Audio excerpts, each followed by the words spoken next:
Thank you, Eugenia. You do us proud all the time.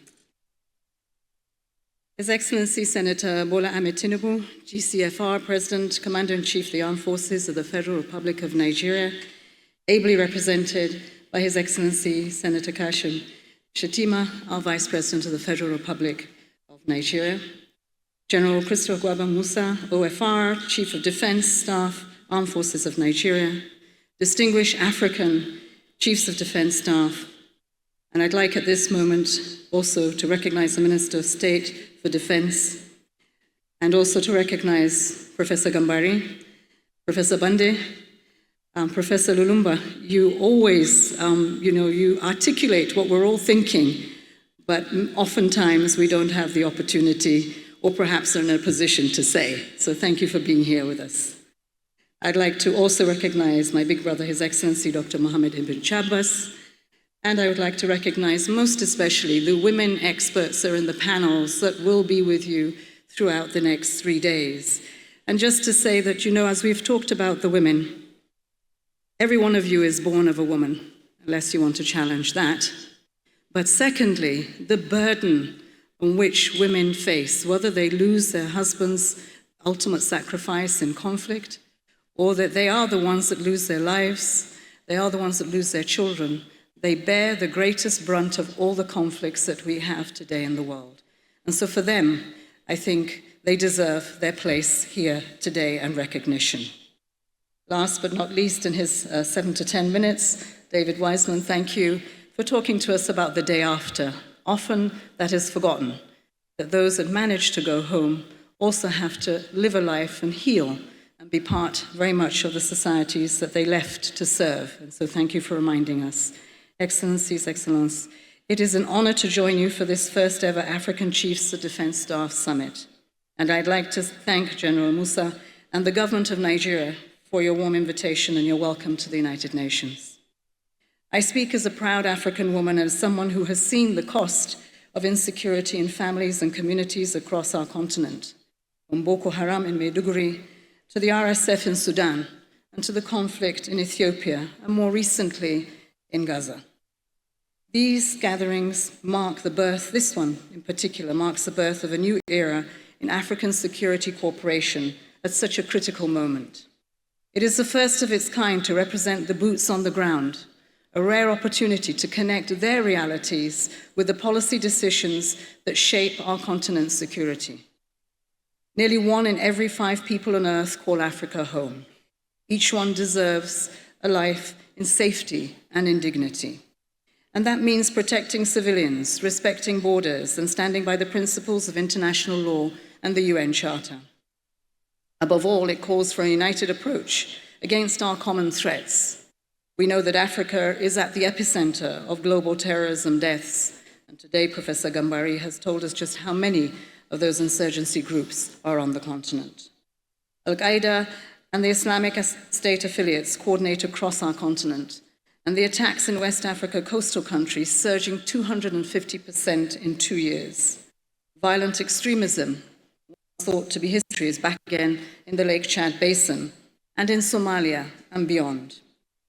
By last year's end, over 14,000 schools were closed in the Central Sahel due to the conflict. Aside from the children who are forcibly recruited, we see young people who are drawn by fear, by money, by a false promise of belonging. And when young people see no path to education or to justice and a future, extremist propaganda finds an audience, and we risk losing an entire generation. In this new era of technology, where it should be advancing as a human endeavor, these groups are using new technologies like unmanned aerial systems and improvised explosive devices to wreak havoc. We cannot afford to be bystanders. Africa must take ownership, must be proactive, and shape how these tools will be used. Cyberspace today is now a battle space. Elections are manipulated, institutions undermined, lies are spread until neighbor turns against neighbor. And we have seen this before. Once it was a radio carrying messages that ignited genocide. Today it is social media amplifying hate at terrifying speed. Artificial intelligence is already transforming the landscape of security. Today, we do have AI tools that are helping countries suffering from conflict and insecurity, identifying food insecurity, predicting displacement caused by climate shocks, even detecting and clearing landmines. Soon, they could help us to spot patterns of unrest before violence erupts. Sadly, the same technology that offers solutions also carries profound risks. AI's expansion into security systems raises fundamental questions about human rights, dignity, and the rule of law, from autonomous border surveillance to predictive policing. It creates fertile ground for misunderstanding, miscalculation, and mistakes.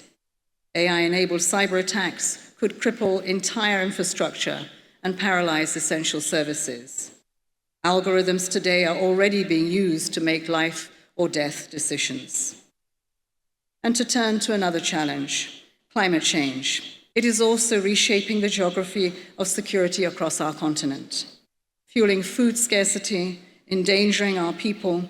Extreme heat, sea level rise, shifting rainfall patterns are driving displacement, exacerbating resource competition, and fueling instability. Shrinking water levels in the Lake Chad Basin have displaced over 3 million people. I saw this firsthand when I was Minister of Environment. The evidence is overwhelming, and it is destabilizing our world. The UN Security Council has acknowledged that climate change is a threat multiplier that fuels conflict, displaces populations, and undermines state stability. The International Court of Justice recently recognized climate change as an urgent and existential threat to our world. The IPCC has left no room of doubt. Africa is one of the most exposed regions in the world to climate change. The rippling effect is rising displacement and migration, putting food systems and infrastructure under severe pressure and creating more opportunities for instability and exploitation. The result speaks volumes. Climate change is a clear and present danger to peace. Our seas are also becoming a new front line. Organized crime on our waters is feeding violence on our land. In the Gulf of Guinea, piracy, illicit trade are funding terrorism. In the Red Sea, maritime insecurity is undermining stability far beyond the shoreline. Excellencies, Excellence, each of these threats all share one characteristic. They are transnational. Our response must be that too. When we act in isolation, we hand our adversaries their greatest advantage, our division. Regional cooperation is the linchpin of African security and defense, but we also know that this is easier said than done. Defense collaboration is not simple. We are talking about 54 countries, each with their own policies, their histories, their priorities, and their difficulties. This makes it all the more remarkable that though the complexity and diversity, African forces find ways to act together, and you have. From the African Union's peace support operations to the Algeria African Center for Study and Research on Terrorism, Cape Verde's Center for Security and Transnational Organized Crime, and Cameroon's International School for Security Forces, amongst many. The African Union deploys peace support operations where others can and will not. The multinational Joint Task Force in the Lake Chad Basin coordinates regional efforts against Boko Haram. ECOWAS in West Africa and IGAD in the Horn are coordinating troops, logistics, and political engagement.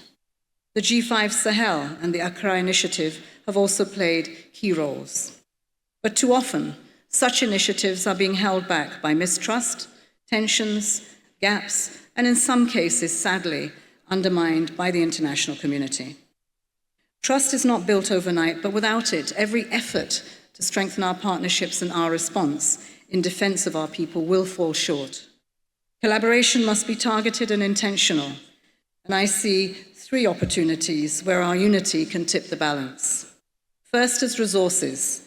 Pooling our budgets for joint responses makes us stronger than scattering the spending.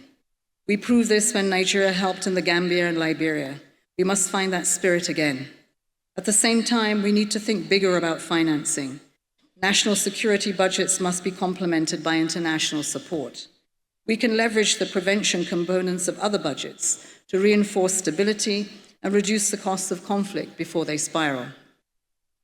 Cutting off illicit financing is part of this battlefront. Yaba's anti-money laundering work and the cooperation through the multi-joint task force and the Lake Chad Basin Commission are vital to choke off the money flows that sustain conflict from outside of the continent. Second, intelligence and innovation.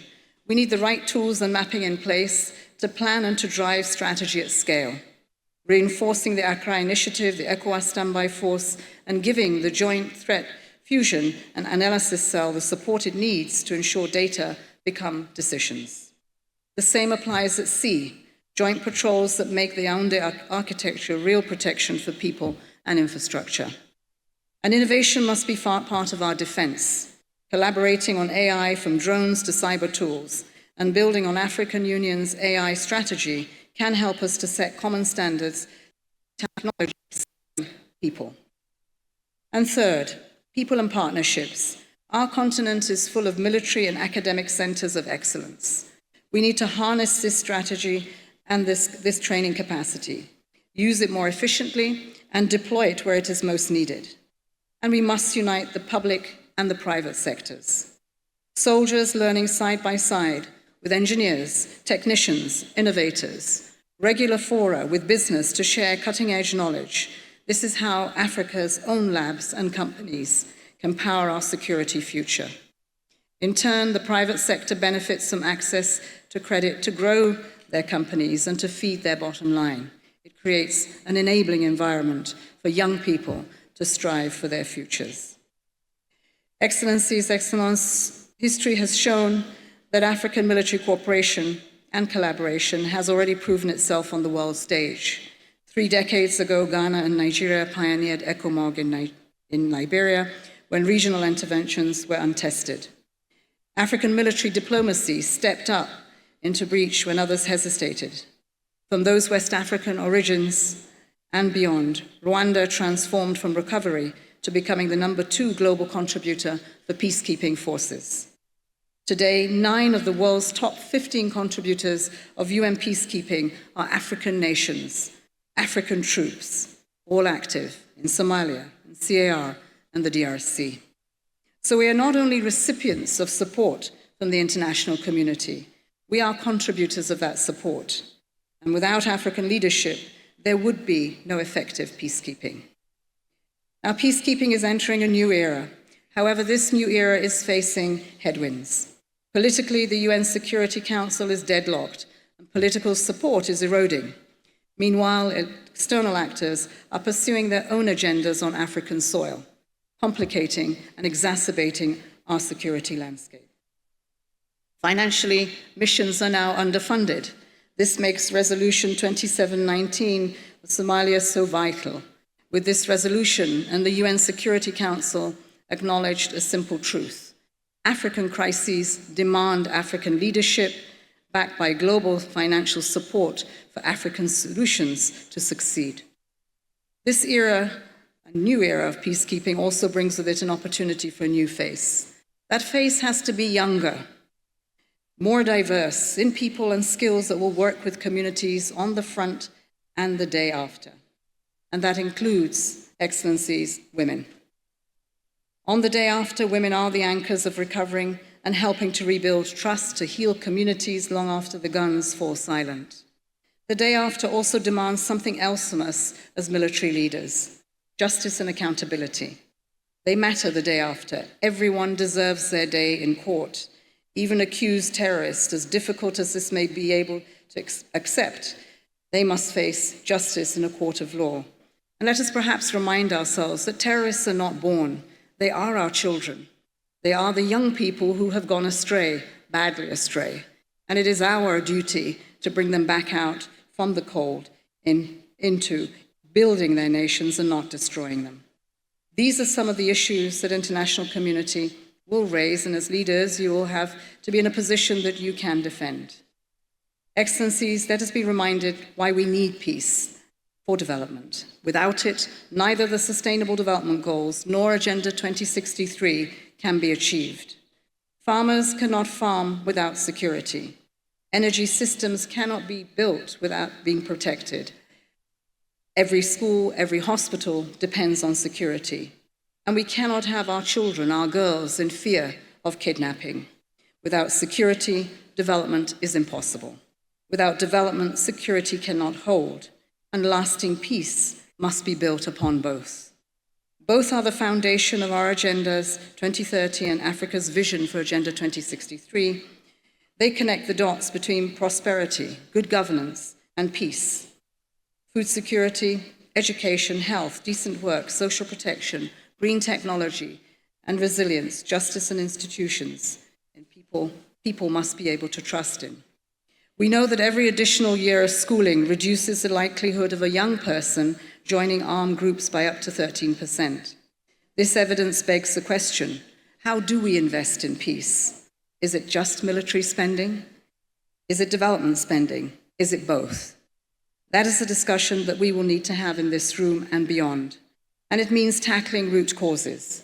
It means democracy that is robust and representative, not on constitutional changes dressed up as solutions. While this might seem legitimate in many eyes, in the longer term, democracy and by extension security will be weakened. Instead, strong institutions underpinned by strong democracies and strong security apparatus are the safeguard against instability. Let's give some deep thought to the resources that we are allocating to achieve stability.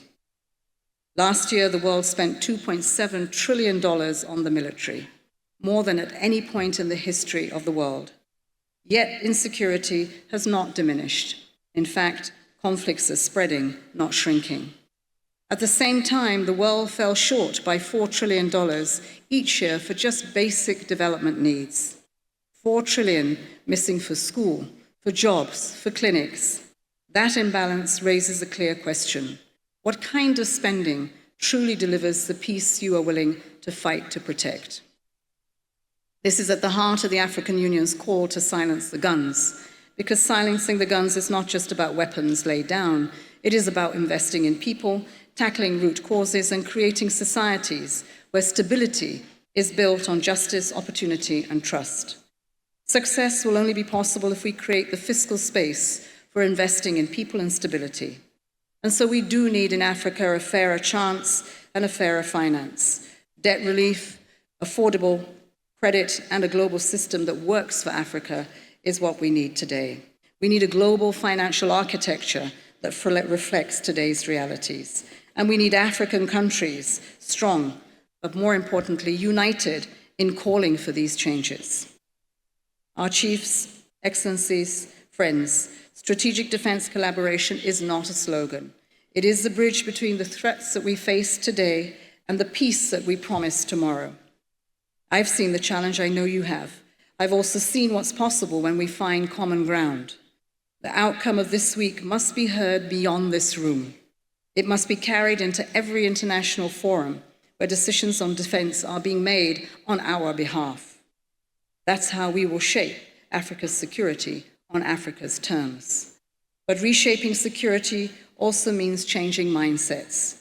We must see women not only as victims of war, but as partners in peace. And just as women are the bedrock of peace in our homes, they must be a part of the search for peace on the warfront. This is not about winning wars, it is about winning peace, and is about doing it together.